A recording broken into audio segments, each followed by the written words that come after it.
The following podcast contains alcohol-enhanced conversations about alcohol, as well as a potential for discussions about other topics of dubious, disturbing, possibly offensive, but usually hilarious interest. The opinions stated herein are solely of the person stating them, and any endorsement of these opinions by any other party is not implied. Foul language is likely, but intolerant viewpoints are not. Listener intoxication is advised.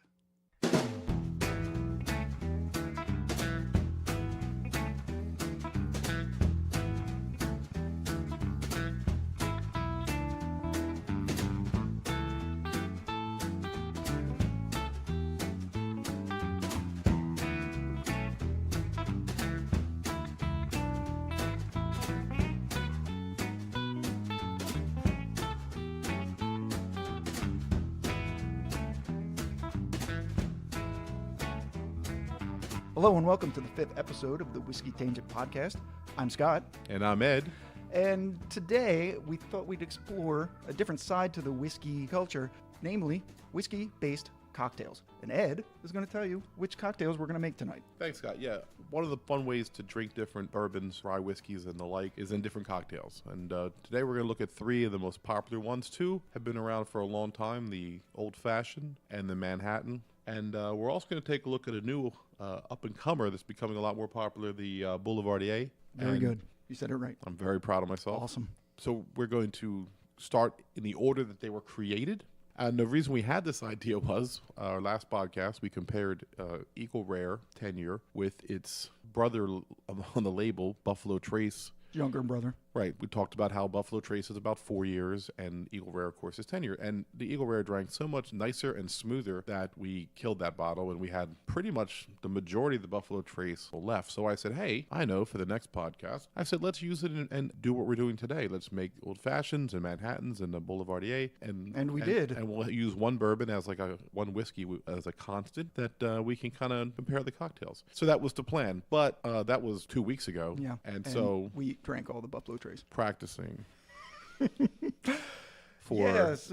you know what? That ended up being a good thing because we decided that what we like to make our cocktails with is Bulleit Rye, which we've already talked about in the past on here. And Scott's going to tell you about each one as we come to them, and there's a lot of history to some of them, and there's tons of variations. And if you're tweaking it yourself, you're not doing anything wrong. And we're certainly not going to tell you that this is the way you have to drink an Old Fashioned or this is the way you have to drink a Manhattan. Of course not. We're just going to show you the way we do it. Right. There's a lot of ways to make all of these cocktails. And two things. I bought the giant Bulleit Rye, as specified in our first podcast, where we did Bulleit versus Redemption. Redemption Rye, exactly.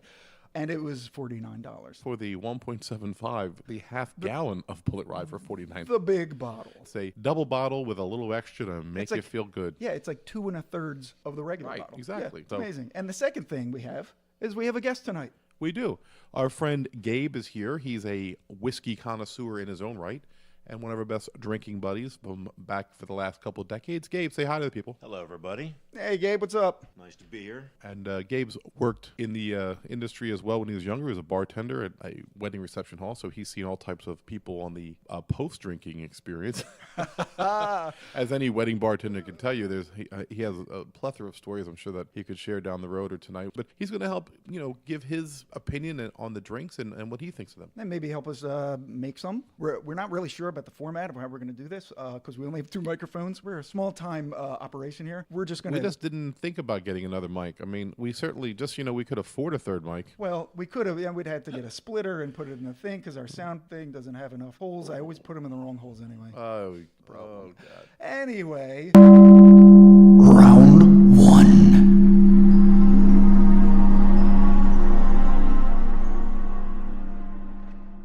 So we're going to start out making the Old Fashioned. Gabe's putting them together for us right now. It's a cocktail made by muddling sugar with bitters, adding alcohol, and then a citrus rind twist. Traditionally, it's served in a short, round, tumbler-like glass, and that's what we'll be doing tonight. Scott, what's the history of this drink? The history of this drink is very interesting because the word cocktail was basically invented to refer to a drink just like this. It was in response to a reader's letter asking to define the word in an 1806 issue of a newspaper from Hudson, New York. Wow. The editor's response was that a cocktail is a concoction of spirits, bitters, water, and sugar. And by the 1860s, bartenders were adding all kinds of stuff to it. Curacao, absinthe, gin. But then the original recipe came back into vogue, and it was referred to as old-fashioned. So that's where the name came from. How long has it been called the old-fashioned? The first use of the name old-fashioned for a bourbon whiskey cocktail was in 1881 at a gentleman's club in Louisville, Kentucky. Yeah, I didn't think you'd know that. I thought I had stumped you. Well, Wikipedia's my friend. So, I mean, it makes sense that it's in Kentucky, right? It certainly does. The mecca of whiskeys. So the city of Bourbon. Louisville, in fact, named the Old Fashioned its official cocktail in 2015. What were they waiting for? Yeah, I mean, seems a little late to the party, yeah, right? they jumped a whole century. Yeah, so people started referring to it as an Old Fashioned in the 1860s, and it took until 2015 for them to actually call it the official cocktail of Louisville. Okay, so what we did here tonight is we took 2 ounces of Bulleit Rye whiskey, put in some sugar and a little bit of water, some aromatic bitters. I think we just used the regular ones. We sometimes use orange ones. You can muddle fruit. Traditionally, it's orange, cherry, smash them up to get some of that flavor released into the whiskey concoction. Yeah, I hope you guys can hear the stirring. Cause Yeah, we're actually a little distracted because we're watching the drinks be made, and I really want to drink right now. I haven't drank for like 10 minutes, so I'm starting to get like I'm so a little excited. whiskey withdrawal because I'm not used to doing the podcast and not have a drink. We did start off with some dark rye from Basil Hayden. Oh, that, yeah. Gabe brought some Basil Hayden's dark rye, and we... Wait, what are you looking for, Gabe? Measuring glass? Oh, a measuring cup? 2 ounces of warm water. Oh, you don't need that. Yeah, we don't need the water. Nah. Yeah, That's fine. Yeah, just put some ice in there. Yeah, just put really 1 cube in each will be all I really think I need. 1 cube, and then slice do it like a rind of. Yeah, because what you have to do is you take a nice slice of the orange rind. Of the orange rind. And So much ice. And then you kind of twist it over the glass, and then you kind of. And you can rub it along the rim too. Yeah. I like to rub it along the rim. Rub it along the rim. Some people light it on fire. The whole drink itself? No. Or the orange? The orange peel. Oh, really? Yeah. I've never seen that. I thought Anders did that at our whiskey lounge. I thought he makes them like that. No? I didn't see him do it. Well, he didn't make them last night. Oh, Gabe, what are you doing? Gabe is like... Gabe's a little out of practice. He's How long has it been? massacring the orange rind right How now. long has it been since you were a bartender? 15 years. Wow, 15 Wow, years. 15 years. It wasn't exactly. Right, you were a wedding. Right. Sure. Right. Right. A lot of whiskey sours and shots and beer. Pre-mixed stuff. They make it look so much easier in the bar when they They do. take the rind and zest it for you, you know? Do a nice little long one, yeah. Yeah, nice. Whatever you do, just give me my drink. Gabe's getting angry at us. I hear he was angry. Yeah, We'll talk about that later. He was a little angry. With a Facebook Messenger, he was like sending all these gifs with heads exploding and chihuahuas on fire. It took him this long to realize the Flyers aren't going to make the playoffs, I guess. Oh, damn. You got the double bird. I'm number 1 twice. You're number 2. I knew that in September 10th, but I always do. Oh, damn. But just looking up for the hold on, Flyers. Hold on. Don't anger him. He's making our drinks. Ooh, I can smell the orange. Are you going to add a cherry in there, or do you not want to? You don't have Oh, to. I want a cherry. Oh, you want a cherry? Sure. All right. We have some nice imported cherries from Italy. I can't read it because it curves around the jar. It's also in like a weird script. Okay, so we have our Two old beers. fashions now. Oh, and yeah, here we go. Gabe has his. And we're going to take a drink and see how we like them. All right. Oh, yeah, it smells amazing. Smells really sweet. It's Citrusy? very citrusy right now. wait. Oh my gosh, Gabe. This is a spectacular cocktail. Oh, wow. That's very nice. Very nice. What I like about it is a bad old fashioned will taste too sweet. It won't have any fire left in the whiskey. Or it'll be the opposite. It'll be too bitter. Right. They'll put, Too much whiskey. right.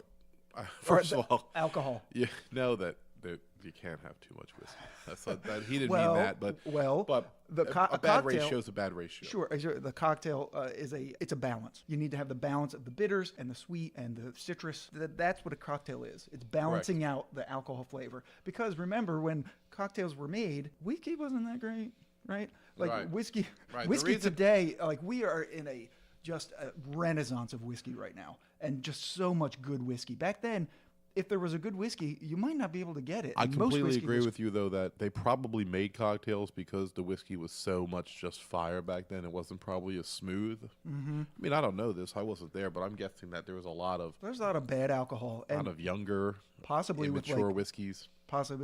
impurities in them, and like so. Right. So the old fashioned Yeah. putting some sugar and bitters in there to help the taste and flavor. But now Exactly. Scott's right that the ratio is very important because too much whiskey, too much simple syrup makes it too sweet. This is actually a very, very nice Yeah, old this fashioned. is nice. I really like this. Gabe, what do you think about it? Going back to what you said on the whiskey and the quality of it being subpar. Yeah. You'd think because of that they would have found ways to make it taste better with Yeah, the mixtures. definitely. So Did you say Mickners? Not mixtures. Mixtures? Oh. Mixtures. It's funny, in the researching of it, Angostura bitters was an actual ingredient. So how far back does Angostura bitters go? Is there some company that's just been making this one simple product that you only use like a few drops? Like this one bottle lasts you like. And I've seen this on the bottle before. It's a product of Trinidad and Tobago. Yes, I- Tobago? No, Topeka, you're right. You say Tobago, I say Tobago. Let's call the whole thing off. You're so dumb. I love it. I felt like I was getting staples out, and I noticed there's 5,000 staples in a box, and I'm thinking, how do staple companies make money? Like, a box of staples will last me so long at my desk. I'm thinking the jar bitters has to be the exact same thing. Like, How much does a box of Staples go for? like $2 maybe. mean, like, my point was, I don't know how you make money selling staples. I don't know how you make money making bitters. and being a former bartender, I've never actually made this properly per se, but I have to say this is a good mix. I don't know, Gabe, because I think you just did. Yeah, You just made it properly. You made one of the best old fashions I ever had, and I've had quite a few of them. Of course. I made one the other night, and it wasn't this good. Although I was working with the Buffalo Trace. One of the reasons why we like to use Bulleit in our recipes is Bulleit Rye. Bulleit Rye is that because Bulleit is actually very balanced whiskey. It balances its spiciness and its sweetness very well. Right, and since the old fashioned is a sweet drink, having the less sweet rye whiskey as opposed to the corn-based bourbon whiskey, I think it's once again goes what you said about having the bite ratio and the mixture. It's a study in balance. Big brain on Brad. That was a Pulp Fiction reference. Yeah, you might not have heard that. He might have been too far away from the mic, but that's all right. He heard it. He was yelling. I heard it. Well, you heard it because he's standing right next to you. Oh, so Anyway, I Yeah. will say this, not to cut you off, Gabe, but you can jump in a second. I think the thing about the old fashioned is Know your place, Gabe. maybe too, maybe, yeah. You don't even have headphones. I'm such. Oh, Jeez. shit. Oh shit. Thank God we're not on TV. Yeah. No I, one wants I don't to see know that. how Scott feels about this or Gabe feels about this, but two old fashions is pretty much it for me. It's a little too sweet for me to drink all night. I agree. You know, it's I something agree. I like to have when I go out to dinner when I know I'm not going to have as many drinks as when I'm going out to drink, you know? Yeah. And it kind of goes well with food, I think. What do you think, Gabe? yeah, I agree with you. When I go out to dinner, I do like an old fashioned to just set the tone, to calm down. But it is something you don't want to have too many of. Yeah, It especially is very high in alcohol. especially if it's this sweet. Like if they're making it properly, it should be Right. And if this you- nice cocktail. If you go to a restaurant, you're going to get a larger glass than that. You are going to get And a you're large looking glass. at a lot of alcohol. in And that. and I'm not really sure how they do it. So I was at Ray Street Cafe. We might have mentioned it before in this podcast. It's in Philadelphia. They make great old fashions there. And counter to what Ed just said and what I just agreed to, I actually had 3 in a row because Not surprising. because they're so It can good. happen. Yeah, so it wasn't quite this sweet, but I mean, I'm drinking out of a tumbler glass, and what Gabe made us, I mean, it only came up to like a quarter of the thing. And they, of course, added more ice to theirs, but there was so much more liquid, so I don't really know what they're adding to it to get that volume of liquid. Like, The recipe what could called they for be some adding? Water, but Well, that's true. Oh, right. I think the rocks quotient would, after they get to you, would water it down somewhat. That's Yeah. probably where it comes from. We had an old fashioned last night at the whiskey lounge that we belong to, and they make their simple syrup out of sugar in the raw, and so it kind of added to the coloring of the drink, though it didn't really change the flavor much that I noticed. So Yeah, give me some more bitters. Yeah, we're gonna add a dash of orange bitters to it and see what happens.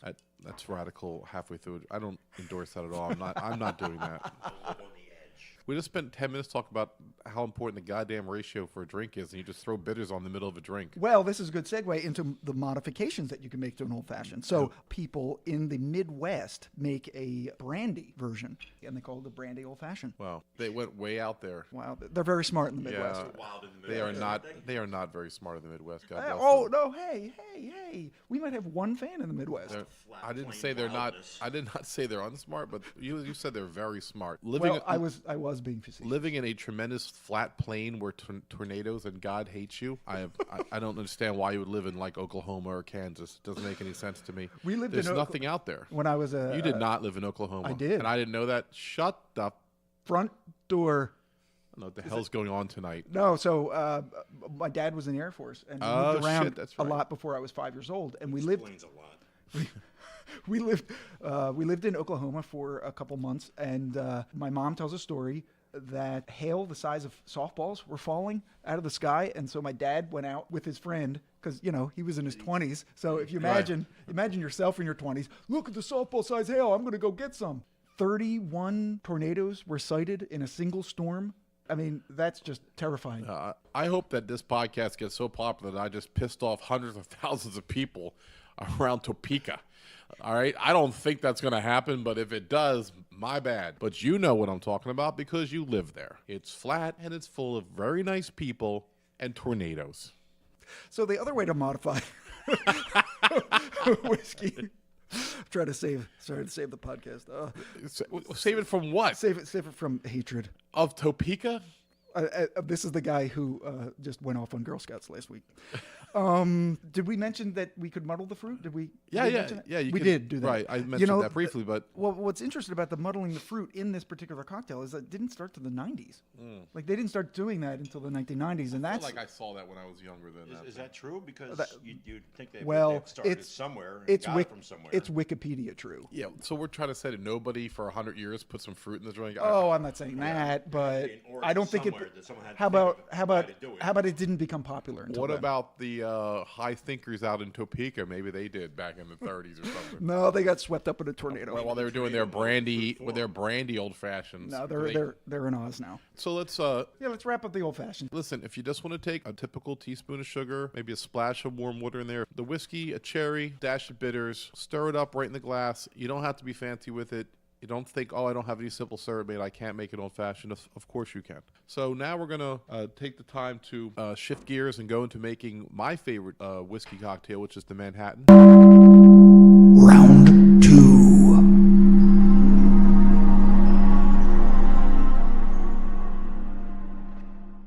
All right, Gabe has just made us some Manhattans. This is close to the traditional recipe, a little bit of a tweak by us. Scott, review the ratios of ingredients. I think the traditional way to make a Manhattan is a 2-to-1 ratio of whiskey to the sweet vermouth. So there's basically just 3 ingredients, those 2 and bitters. And don't forget the cherry. Well, right, a cherry. Cherry's got to Yes, be there. the cherry, Because the but- cherry juice, the little bit of the cherry juice does impact the flavor, I think. It gives a little bit of a sweet finish.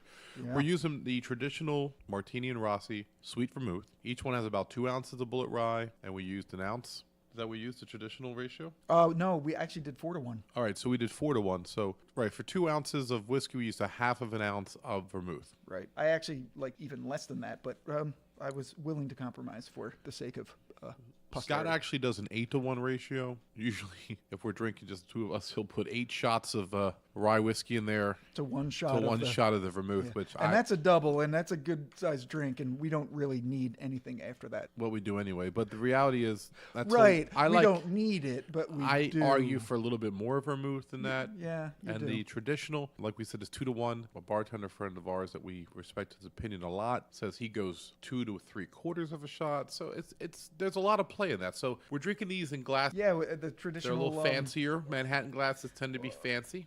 These are the. I These think are that. martini glasses. They're like Yeah. martini glasses. enough, I exactly. think they call them just call them cocktail glasses. And if you order your martini up, Right. that's how you get it. It comes in this. And You can put it in a tumbler though. Once It- again, it's very fine. citrusy. We also used orange bitters instead of the traditional bitters. Right. Still made in Trinidad and Tobago. Or Tobago. And sometimes not put in a Manhattan, an orange peel. Right. The orange peel that we had in the old fashioned, we used the same peeler, peeled a little bit of the skin off. So we're getting a similar nose to this cocktail When as you we first did put with it the, because we added orange peel to it. Wow. This is You can taste the spiciness of the rye more in this cocktail because there's no sugar in it. right. It does have a cherry garnish. That's traditional. Go ahead, Gabe. It's nice. It's got a spicy citrus bite to it. Yeah. Absolutely. Yeah. It's not overly sweet.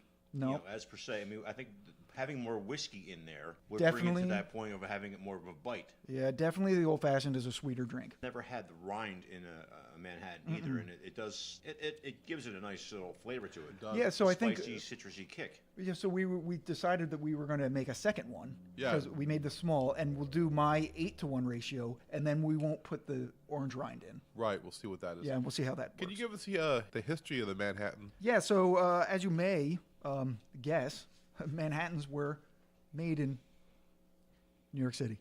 The original was Not Topeka? I was gonna guess no, Schenectady. not Topeka, Schenectady. That. Yeah, God, you're like Gabe. Gabe, you are Gabe. You're like Ed with Hello, the me. hello me. Whoa, Megadeth. Megadeth.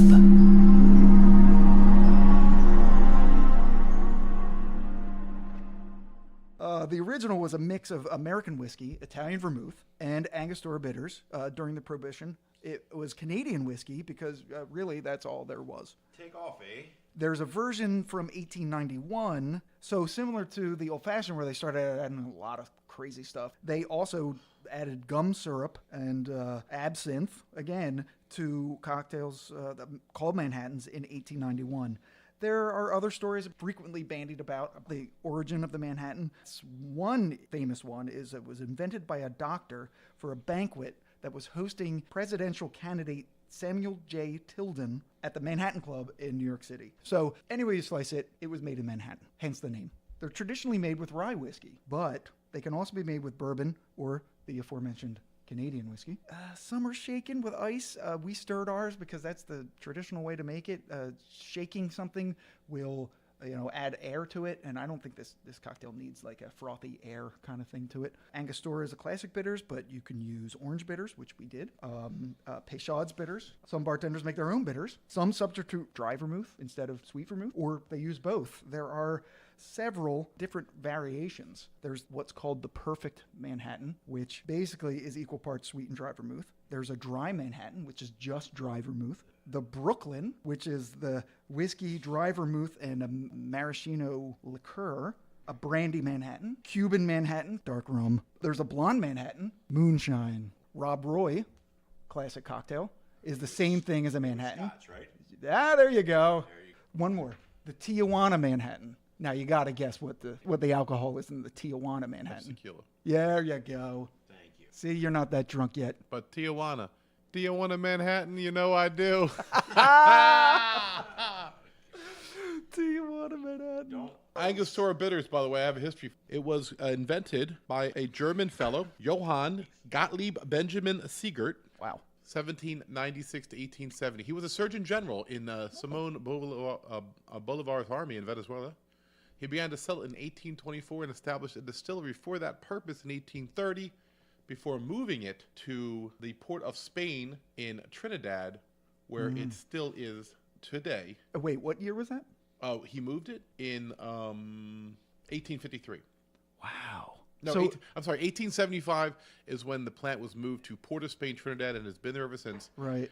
Interesting. So thing. it has been a thing since the 1800s. Absolutely. That's amazing. And the orange version's been around since 2007 only. This is a tasty beverage. I'm liking this one too, Gabe. Well, that was tasty. But I feel like for whatever reason that a Manhattan gets me a little more buzzed up than an old fashioned, and I don't know why. Why do you think that is, guys? I don't know. It could be. Do you agree with me? First of all, do you agree with me? I don't think it gets me particularly buzzed up. And honestly, you do tend to inhale drinks. We were talking about this. We talked about this last night. And if it's a drink that you particularly enjoy, you're going to drink it faster than you would another drink. So what you're saying is there's a chance that if we go out, I'll have a 3-to-2 ratio to your drinks if we're drinking a Manhattan. Yes, Absolutely. And we might have a 2-to-2 ratio if we have old fashions together. Yeah, I would say that's true because people usually don't make Manhattans like I like to make them, which we're going to do right now. Round 2B.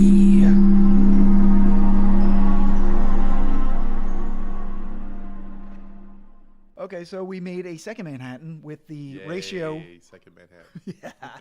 So with the ratio of whiskey to vermouth that I enjoy, which is 8-to-1, and without the orange peel, but still with the orange bitters. Right. So the ingredients would be Bulleit Rye, 3 ounces, then half an ounce of vermouth, the orange bitters, and a cherry, but no orange peel. And it's already very whiskey forward when you smell it and when you taste it, but there is a vermouth finish at the end. It's not abandoned in any way. I mean, it's much spicier. Peppery. Yeah. With this particular ratio, the whiskey is much more important because you're not covering it up with the sweet vermouth and the bitters. Correct. If you're wondering, like, hey, you know what? No one's around. I want to take like a really expensive bottle of whiskey and make a Manhattan with it. You're certainly able to do that. But Scott makes a good point.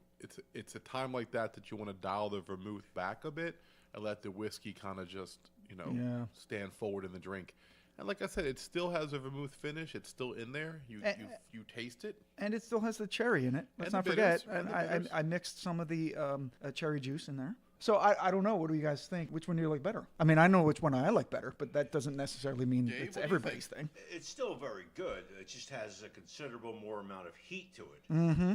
The whiskey is definitely coming through. Absolutely. There's a little more a fire. Define less sweetness and citrusiness to it. Yeah. It's still there. I mean, it's whiskey with like just a splash of vermouth and the cherry and a bitters or two. The balance is obviously heavy on whiskey, and it shows. It is. It's not bad. No. It's all perfect. No, I mean, I definitely understand that this is not the way that people like to make their Manhattans. What's interesting to me is since I like this whiskey straight, then having less vermouth than normal doesn't hurt me. I'm not like hating it. I still have the bitters and the cherry. When we made it with the Buffalo Trace, when we still had it and didn't drink it all. Right. I would not have liked it like this. No, and we didn't make it like this on purpose because you said that we shouldn't, and I agreed with you. Right. I said we need a healthy dose of vermouth because it's Buffalo Trace has kind of a raw burn to it a little bit. It does taste a little immature. I mean, as we discussed in the last podcast, that's why we don't like to drink it straight because Eagle Rare is so much better. Right. And it's probably why Scott likes to make his Manhattans with better whiskey than average because he does like it so forward in the drink. Certain restaurants, you'll ask for a old-fashioned or a Manhattan, and they will ask you what whiskey you want to use. And I will always say Bulleit Rye. First of all, it's usually very affordable when you're out because restaurants love to upcharge the shit out of you. True, but they also always have it. Like Bulleit Rye is everywhere. Yeah, and that's would you say last 5 years that kind of happened? They weren't around 5 years ago. Diageo has done a really good job of marketing their product, getting it out into every bar. So true. I think with this Manhattan, personally, I like it a little sweeter.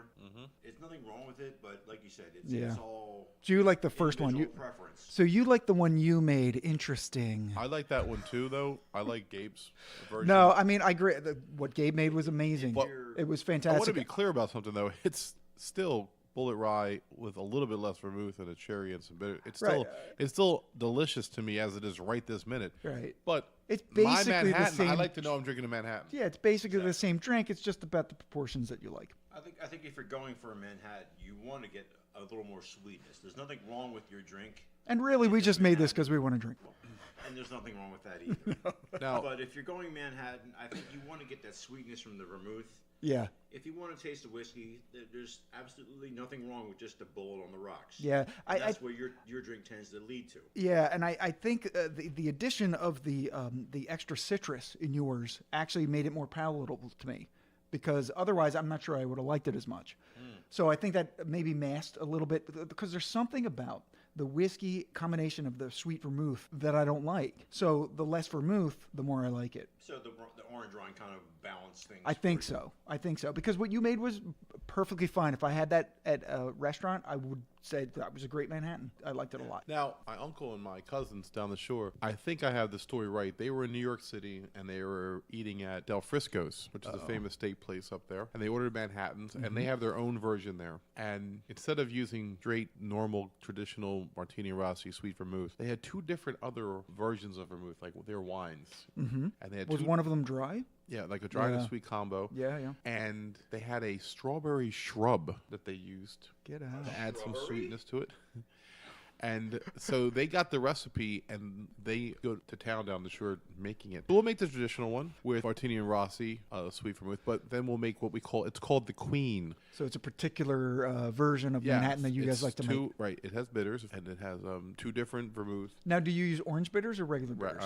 We have both down there. I don't know what they use for the Queen, but we, it changes the night down there because we have a Manhattan, and then we have another one. Manhattan, and then we have someone goes, Manhattan. let's just make a short batch, and that's usually the biggest batch of all. And the ladies are very much against the third batch. I would say the ladies, well, because they know how the men the get. ladies lobby tremendously against not having a third Manhattan before dinner.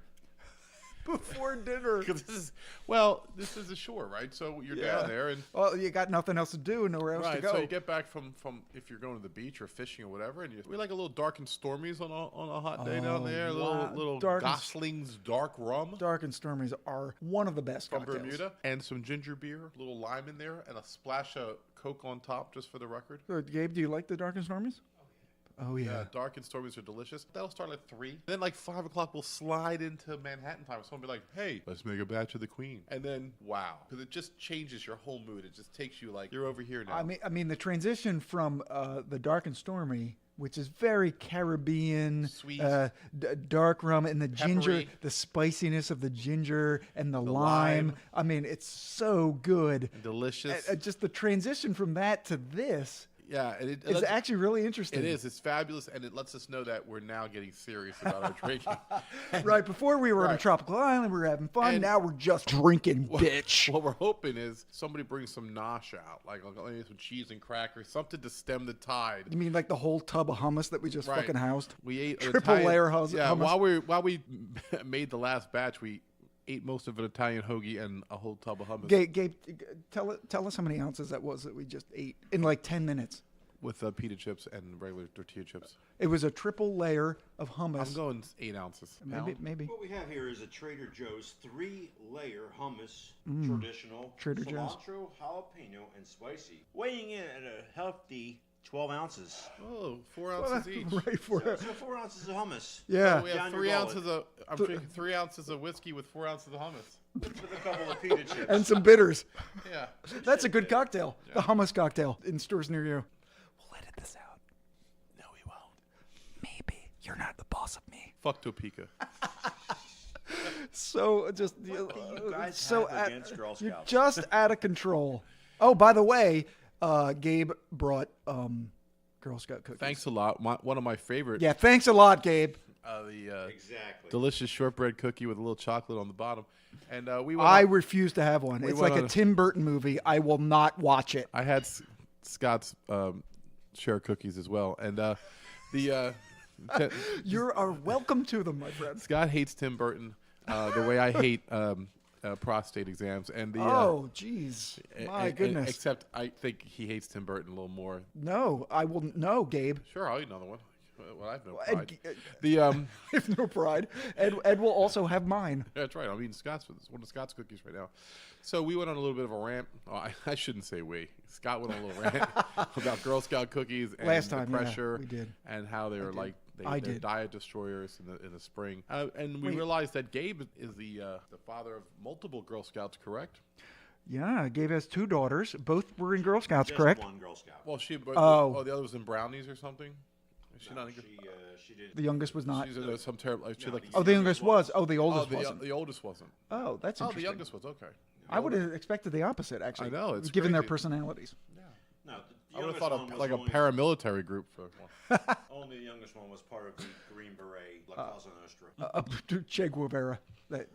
T-shirts of Rage Against the Machine. Exactly. Yeah, I gotcha. Yeah, we would stand out in front of Walmart with the troop in the middle of February. See, this is Talking cookies. exactly what I meant. Did you get like something from the company that kind of gave you like sales tactics or anything? We didn't coach them in how to sell the cookies. Okay. However, we know that they receive very little. Gabe, answer the question. Did you get a sheet from the company telling you how to berate or manipulate the public to buy your cookies? May I remind you that you're under oath? Can I refer I all cede my questions time lawyer, to the please? honorable gentleman from New Jersey. Thank you, other honorable gentlemen from New Jersey. Correct. We stay within the parameters of the Girl Scout laws. Laws. They weren't coerced in any way. It's like Newton's laws of motion.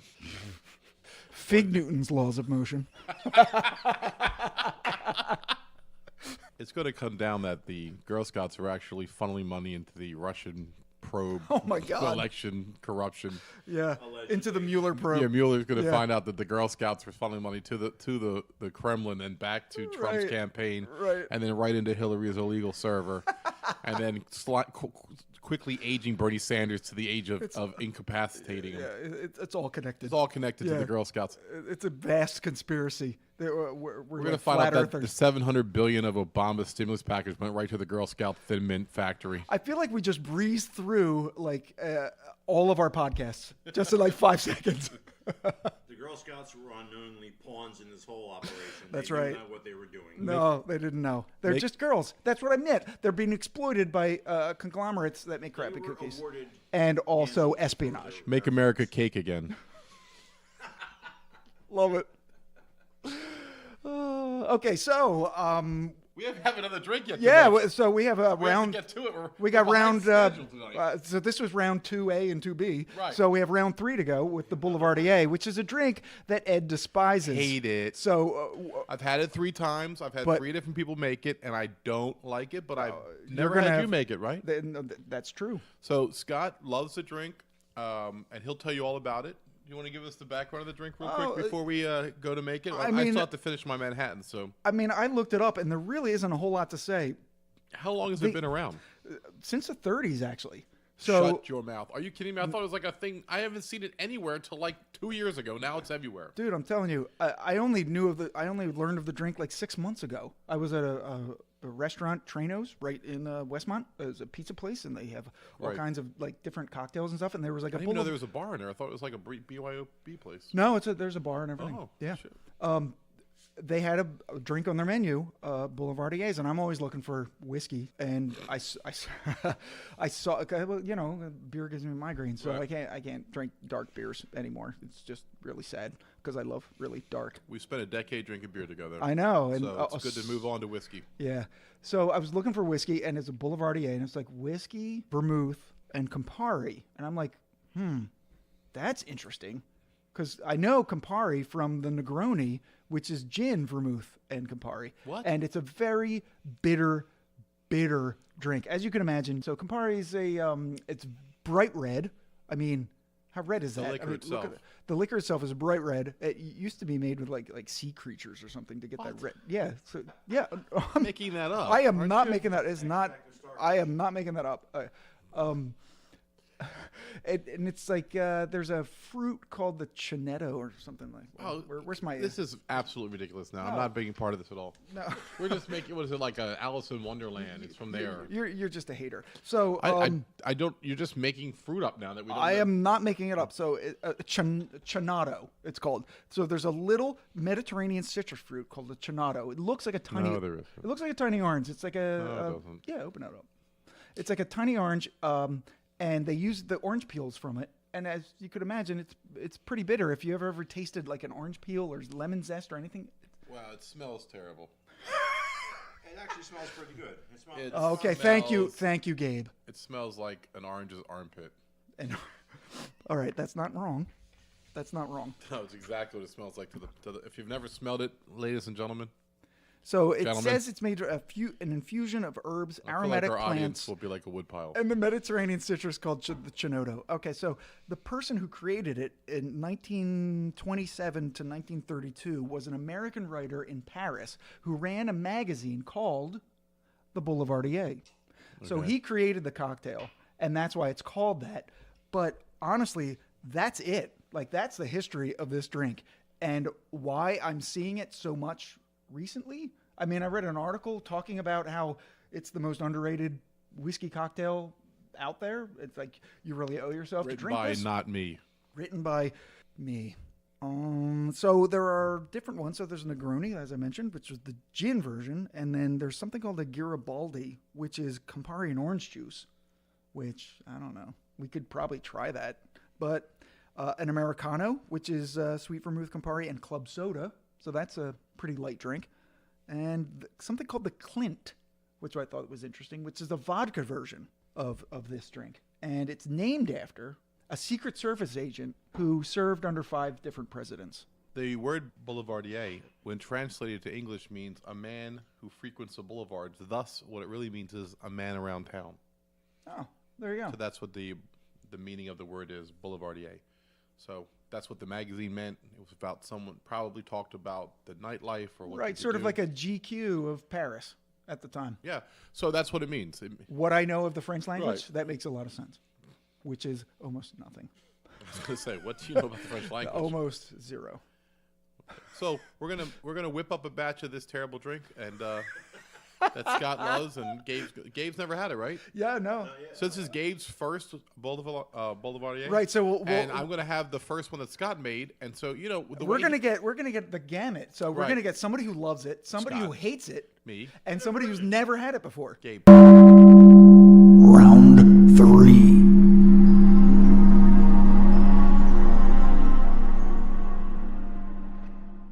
Okay, I made the Boulevardier, which is Bulleit Rye whiskey, Bulleit Rye whiskey, Campari, and sweet vermouth.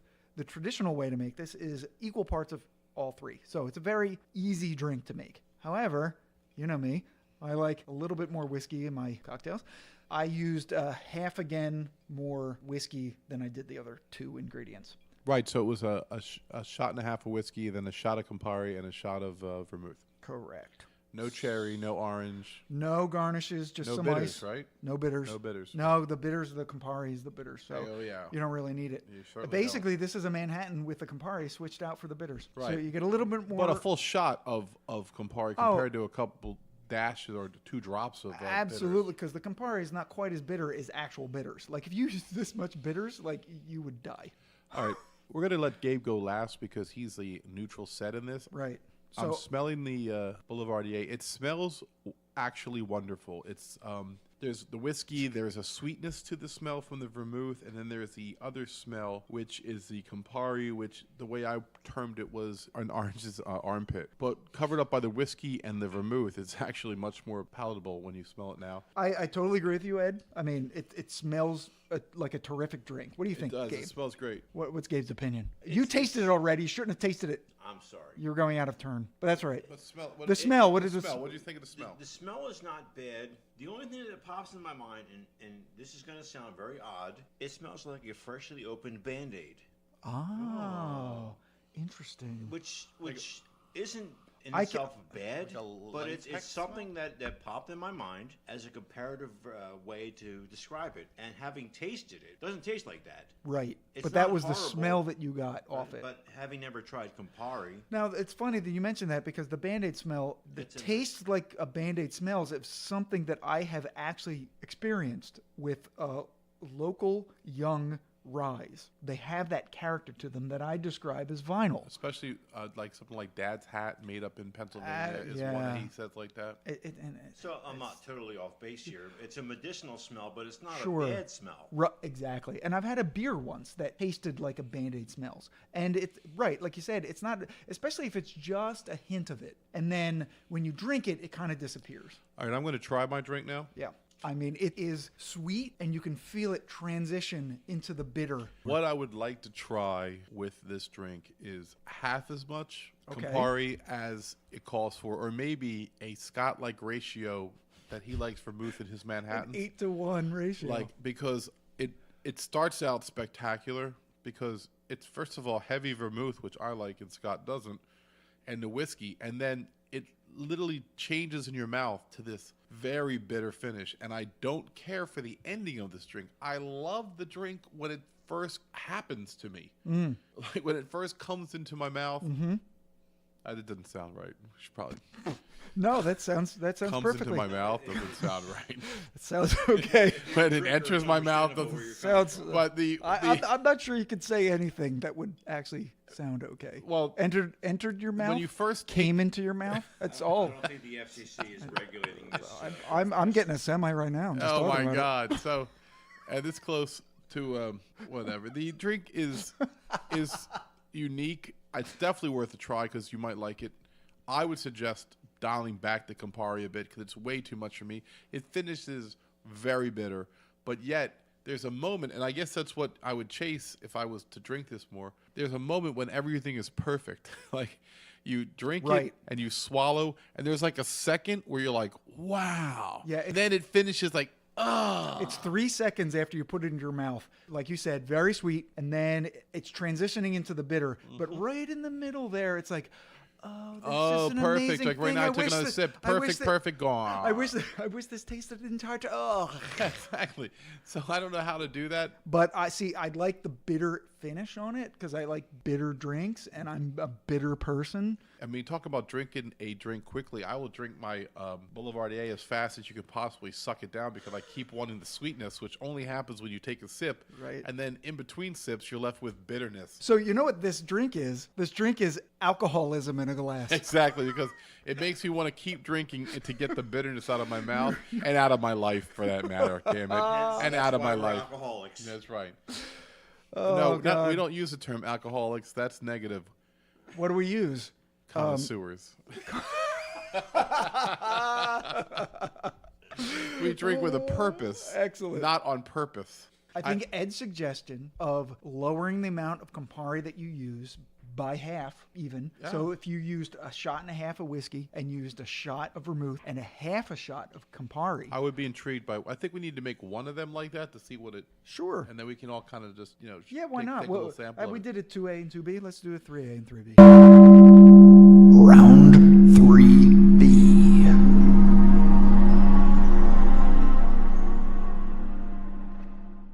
Okay, so Scott whipped up a batch of the Boulevardier based on my recommendations of dialing back the Campari.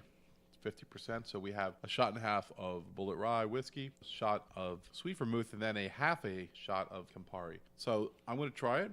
It distinctly smells less like an orange's armpit. It's much diminished from the full strength version. The smell. From whatever imaginary fruit this is made out of, and I'm going to try it right now. Chinoto.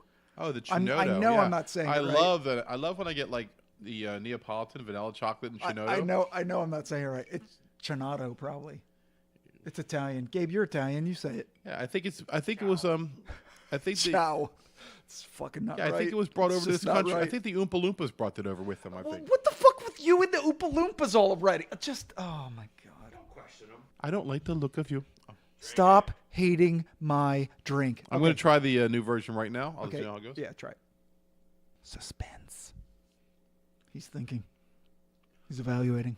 Gentlemen, we do have something here. I will say, Gabe, take a sip of that. Tell me what you think. There is a slight bitter aftertaste, but it's much more manageable and almost enjoyable. Does it disappear on you? Like much- does it linger? I'll see what Gabe has to say. I want Gabe's opinion. Actually, now I want to try it. It's still very similar. It doesn't seem to be as lingering in the back of my throat as much as it was before with the original. I mean, It's that's certainly less bitter. that's a nice cocktail. I would be happy with that. Much more drinkable for me in that version. I wouldn't be focusing on being unhappy. The bitterness is actually in play a bit. Like it's like because it's playing off the sweet. For my personal palate, it's a much more doable ratio, and I'm actually not hating this in its present form. But I would probably even look to dial it back to a quarter shot because I don't feel like I need even this much bitterness. But I feel like we're on a path where I might end up finding a way to drink a Boulevardier with Scott. Yeah. So what we talked about before, the cocktails trying to be balanced. Right. So if the balance is off for you, My then personal- you right, my dial personal- back the particular ingredient that is off balance for you. Right, and this goes to everybody. Like, have fun with it. Like, don't let someone tell you how to drink your cocktail. You can drink your drink however you want. And That's what's fun about cocktails, especially making them at home, because you can make them exactly how you like. Finish it.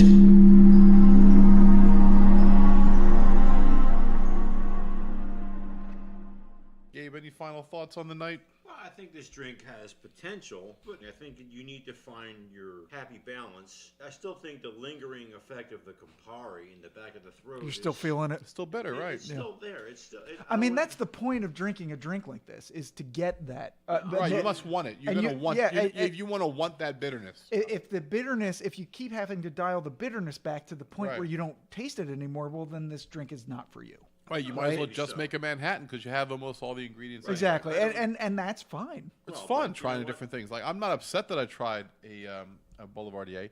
I just learned that I like other drinks better. Now I've never tried. It seems like every single one of these drinks had absinthe in it at some point. The 20s Well, and yeah, 30s. absinthe was very popular back in the day. Oh my god! Like cut your ear off already. Yeah, and that's the anise taste that a lot of people don't like. It's that licorice flavor. Right. Were they lacking flavor in the 20s, and black licorice was the way to go? Again, it's that thing where maybe you didn't know where the whiskey was coming from, and maybe it kind of tasted off, or it was way too alcoholic, or the Probably. proof was too high.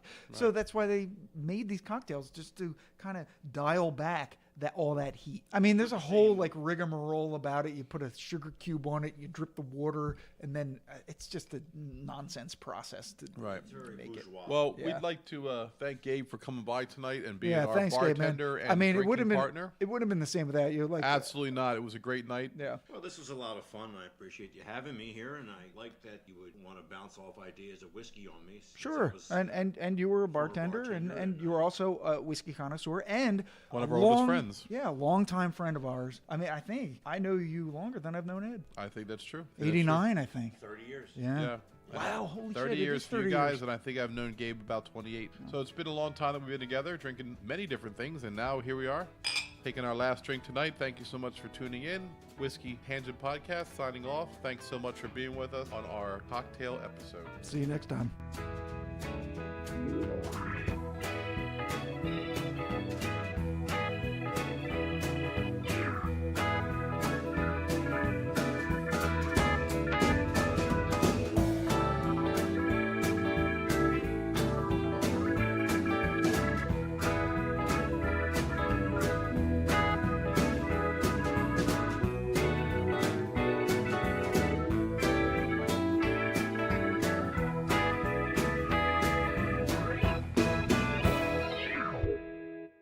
If you enjoyed this podcast episode, be sure to check out our next episode, which is way better than this one. Oh yeah.